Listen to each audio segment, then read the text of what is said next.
श्री कुमार जी, इस तरीके के आरोप, एक तो जनादेश पर वो मना कर ये बता रहे हैं उपलब्धियां, दूसरी तरफ विपक्ष को हाशिए पे भी रख रहे हैं, उनको आड़े हाथों भी ले रहे हैं। क्या कहेंगे जेपी नड्डा के इस पूरे बयान पर? कांग्रेस क्या करने वाली है आगे? कुछ इस पर प्रतिक्रियाएं और आएंगी क्या?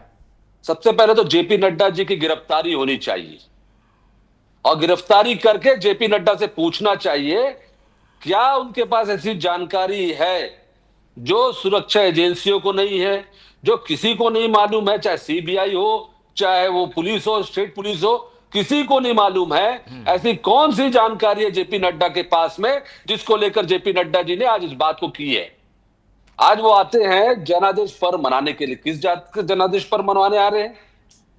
पूरा छत्तीसगढ़ आज परेशान है, महंगाई से परेशान है, किसान परेशान है, चाहे वो उनको खाद ना मिलने के कारण हो, चाहे उनके आज धान बिकने पाने के कारण, टोकन नहीं मिल पाने के कारण, हर मामले को लेकर मजदूर परेशान है।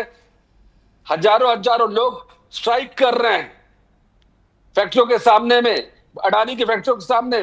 उसके बारे में नड्डा जी को बात करना चाहिए। सुई खदान में हजारों लोग सड़क पर आके लड़ रहे हैं कि वहां पर हम लोग श्री सीमेंट को लगने नहीं देंगे, उसके बारे में बात करना चाहिए। जंगल काल कटे जा रहे हैं नगरनार, सरगुजा और बस्तर के अंदर में, उसके बारे में बात करना चाहिए जेपी नड्डा जी को। वो झीरम कांड की बात कर रहे हैं और कब कर रहे हैं मोहन जी? जब हिडमा की मौत हो जाती है। हिडमा को कहा जाता है कि हिडमा इसके पीछे था, झीरम कांड के पीछे में था, रमन सिंह जी की सरकार थी।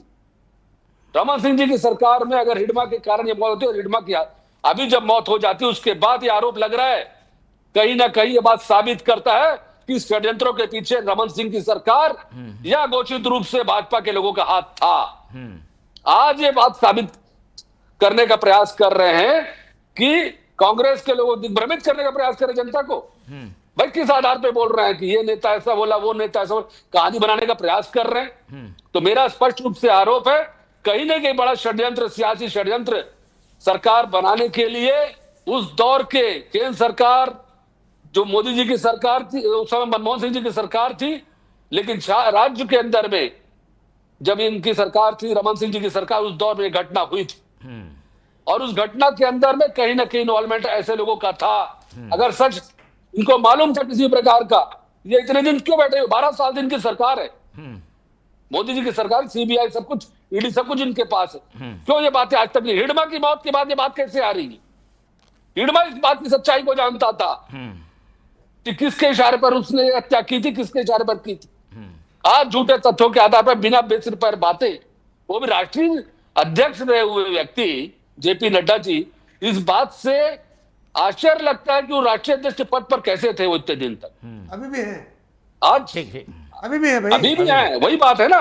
हटे आज नहीं है। कायदे से उनकी गिरफ्तारी होनी चाहिए कि वो बताए साजिश, जहां से छत्तीसगढ़ से जाने से पहले उनको बता के जाना चाहिए कौन से तथ्य उनके पास है, कौन लोगों ने हत्या की थी, कौन मिले हुए थे, स्पष्ट करना चाहिए। ये असमंजस की स्थिति क्यों ला रहे? ठीक है, अगर उनके पास कोई तथ्य है, कोई बातें हैं, सीबीआई ईडी हमको तो मालूम है झूठे केस बनाने में माहिर है, लेकिन उसके बाद भी उनके पास अगर कोई तथ्य उस बात को बाहर लाए, और जब हिडमा की मौत हो जाती है उसके बाद इस बात को कर रहे हैं, कहीं ना कहीं दिल्ली में बैठ के और यहाँ पर नक्सली गतिविधियों के बाद में एक केस बना के, एक स्टोरी बना के लोग प्रेजेंट करने का प्रयास कर रहे हैं, चाहे छत्तीसगढ़ के अंदर जनता के बीच में और देश की जनता के बीच में कोई बात लाई जाए।